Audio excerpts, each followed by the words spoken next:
Dumela bakulu dinyaya metizheni ziye ndadzoka zvakare panapa muri yeZimbabwe ndine nyaya yendava ndakakubatirai panapa iri kunzi MDC reclaims Bulawayo offices from Shabangu.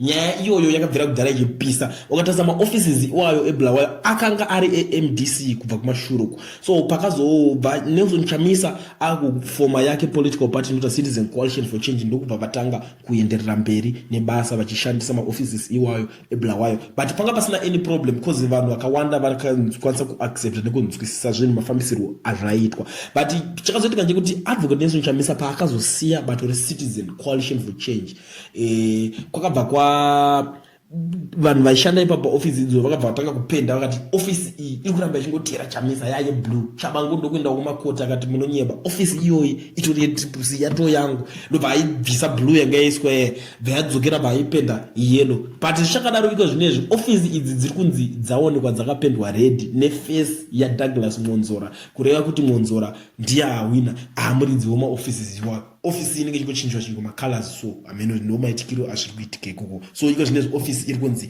yakuranwa futi naMonzora kureva kuti Monzora aratidza power over mukomana anonzi Shabangu, aratidza kuti ane simba kudarika Sengezo Shabangu. But panapa muri yeZimbabwe nyaya pano mabudire iri kuita iri kubuda yakadai so iri kunzi the MDC led by Douglas Monzora has successfully regained control of its Bulawayo party offices previously occupied by a faction allied with Sengezo Shabangu, self-proclaimed Secretary General of the Citizen Coalition for Change (CCC). This development marks a significant milestone in the ongoing power struggle with the opposition. The offices had been a point of contention among the MDC, Shabangu's camp, and the faction loyal to Nelson Chamisa, former CCC leader. The building, once associated with the late Morgan Tsvangirai's MDC, had been repainted blue in February, symbolizing Chamisa's anticipated new political party. However, Shabangu's faction he had been taken control of the offices, which were originally painted yellow, the CCC color. Now the building bears the MDC's red color with Monzora's image prominently displayed. This move is seen as the significant blow to Shabangu's camp, which he had been attempting to consolidate power within the opposition. According to MDC spokesperson Lloyd Damba, the party has reclaimed its rightful property through a court order, emphasizing that the CCC formed only 2 years ago.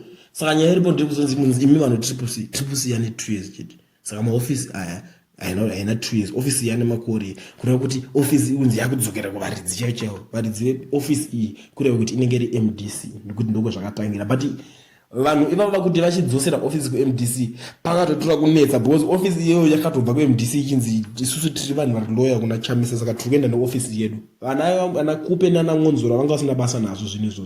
But pakazoona kuti no nyaya iyi yakutotorwa ana mafikizolo mupolitics iyi kuti ngatorwa nana Shabangu kureva kuti Monzora anotanga ane power pamusoro paShabangu. Even bazvinhu zvese chero vakatonza dzokere court ndikunonga Monzora anogona kubudirira pazvinhu zvake. Ameno muri yeZimbabwe tinogona ngoro vamhanyira mapolitics pamwe ndisi tikubhukira mechi but ngaombosaisa Antony.